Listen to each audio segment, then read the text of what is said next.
तो पटना शेयर बाजार में एक बार फिर से आप सबका स्वागत है। चलते हैं बोर्ड पे। आज हम लोग क्या सीखे हैं। सबसे पहले तो आज हम लोग सीखे हैं निफ्टी 50 में हम लोग 80-20 का स्ट्रेटेजी को कैसे अप्लाई करना है, कैसे इसके बेसिस पे हम लोग एक ट्रेड ले सकते हैं। आइए देखते हैं। सबसे पहले ये सपोज कीजिए ये मेरा क्या है, स्टैक प्राइस है। मतलब मार्केट जो है नीचे की ओर बढ़ते हुए जाता है।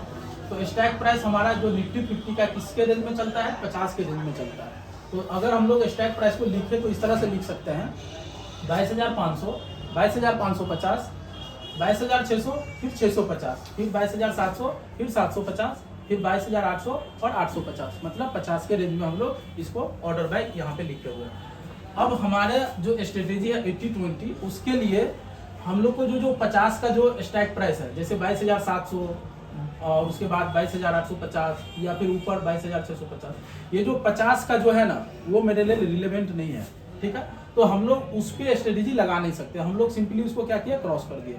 00 वाला जहाँ पे जैसे 100 के रेंज में जो आता है 22,500, 22,600, इसको हम लोग पकड़ेंगे स्ट्रेटेजी के लिए। अब यहाँ पे हम लोग देखिए, सपोज यहाँ पे 22,800 था।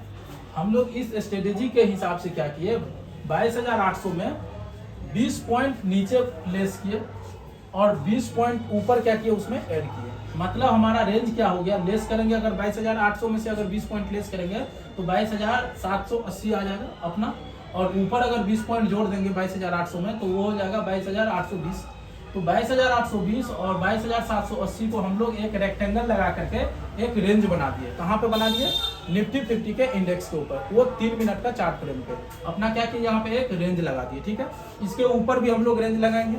अब हम लोग यहाँ पे 22,700 पे लगाएंगे, 800 पे लगा चुके हैं, तो कितना पे, 22,700 पे।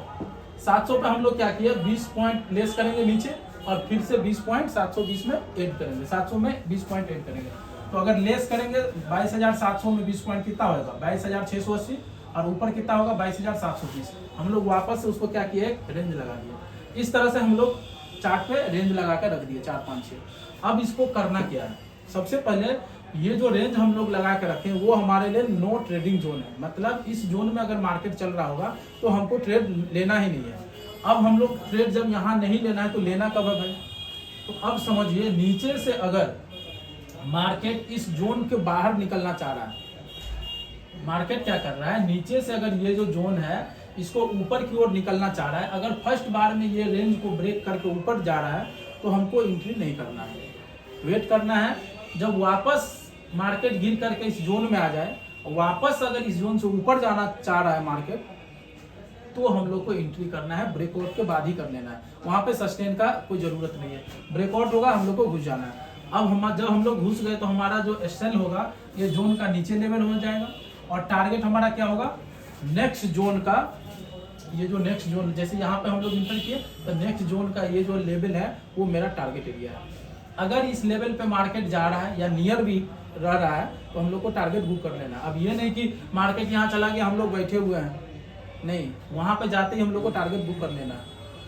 इसी तरह अगर सपोज की जो मार्केट नीचे से, ये ऊपर से नीचे की ओर आ रहा है, तो पहली बार में अगर ऊपर का रेंज नो ट्रेडिंग जोन को ब्रेक करके नीचे आ रहा है तो हम लोग को एंट्री नहीं करना है। हम लोग को वेट करना है क्या, सेकेंड बार फिर से ऊपर जाएगा और जब गिरेगा तो हम लोग, सपोज यहाँ पे मार्केट ब्रेकआउट किया, हम लोग एंट्री नहीं किया, वापस चला गया नो ट्रेडिंग जोन में, जब वापस गिरा यहाँ पे ब्रेकआउट किया तो हम लोग यहाँ पे ट्रेड लिए, कौन सा, फुट बाय का, और कहाँ तक का टारगेट, यहाँ तक का टारगेट हिट किया। इसी को हम लोग यहाँ पे लिखे हैं कि ये जो हमारा जो स्टैक प्राइस होगा वो किसके रेंज में, 50 के रेंज में होगा, और 100 वाले को जो है हम लोग को लेना है किसके लिए, स्ट्रेटेजी लगाने के लिए। अगर first time no trading zone से मार्केट ऊपर की ओर निकलता है तो अपने लोग को ब्रेकआउट पे ट्रेड नहीं लेना है। सेकेंड बार अगर निकलता है तो हम लोग को क्या करना है, यहाँ पे कॉल बाय करना है। अगर वही इस केस में अगर फर्स्ट टाइम ट्रेडिंग जोन से नीचे से ऊपर की ओर जा रहा है, नो ट्रेडिंग जोन से नीचे की ओर आ रहा है, कहाँ आ रहा है, ऊपर से नीचे की ओर आ रहा है, तो पहली बार में ट्रेड नहीं लेना है। सेकेंड बार में अगर आ रहा है तो हम लोग को ट्रेड लेना है, कौन सा, फुट बाय का ट्रेड लेना है। और निफ्टी 50 का जो इंडेक्स लगाना है कितना मिनट का, 3 मिनट का लगा लेना है। इधर देख लीजिए, इधर हम लोग देखे हैं नो ट्रेडिंग जोन ब्रेकआउट होगा या नहीं, वो हमें किससे पता चलेगा, ओपन इंटरेस्ट से। अभी तक हम लोग क्या देख रहे थे, ऊपर की ओर ब्रेकआउट हो रहा था तो हम लोग ऊपर की ओर बाइंग कर रहे थे, पहली बार में नहीं, दूसरी बार में जब हो रहा था तो बाइंग कर रहे थे। लेकिन ये जो रेंज है, ये जो स्टैक प्राइस है, ये ब्रेकआउट होगा ऊपर की तरफ या नीचे की तरफ, ये कैसे पता चलेगा?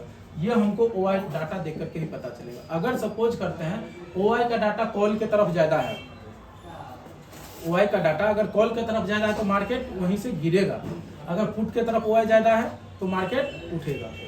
अब यहाँ देख लीजिए कॉल का डाटा, मतलब कॉल के तरफ का जो है OI अधिक है, किससे? पुट से, तो इसका मतलब क्या है? मार्केट यहाँ से नीचे जाने वाला है। और अगर पुट का OI ज्यादा है, किससे? कॉल से, तो मार्केट ऊपर जाने वाला है। अब हम लोग OI तो बहुत खेल लिए, तो अब हम लोग जान लेते हैं OI आखिर होता क्या है। OI क्या होता है दोस्तों कि बहुत सारे जो स्टैक प्राइस है हमारा इंडेक्स के ऊपर, जो 100 के रेंज में हमारा जो इधर चलता है, निफ्टी 50 में 200 और निफ्टी 50 में 50 का रेंज और बैंक निफ्टी में 200 के रेंज, 100 के रेंज में रहता है मेरा स्टैक प्राइस। अब बहुत सारे स्टैक प्राइस पे बहुत सारे ट्रेडर लोग इसमें अपना क्या करता है, लिमिट ऑर्डर लगा के रख देता है। अब ऑर्डर एग्जीक्यूट नहीं हुआ, यहाँ पे प्रॉफिट लॉस नहीं हो रहा उसको, लेकिन ऑर्डर उन्होंने लगा करके रख दिया है। सपोज मार्केट अभी यहाँ पे चल रहा है, सपोज 48,500, लेकिन यहाँ पे उन्होंने बाइंग करके रख दिया है, कॉल की तरफ शो करेगा मेरा, और पुट के तरफ कॉल लोग जो है यहाँ पे रखा हुआ है पुट बाय की तरफ, तो यहाँ पे शो करेगा। अब हम लोग को ये देखना है कि जब ये लोग लिमिट ऑर्डर लगा कर रख दिया, तो मेरे पोर्टल पे दिख रहा है कि इतने लोग ने इस लेवल पे बाइंग करा है या इस लेवल पे सेलिंग करा है।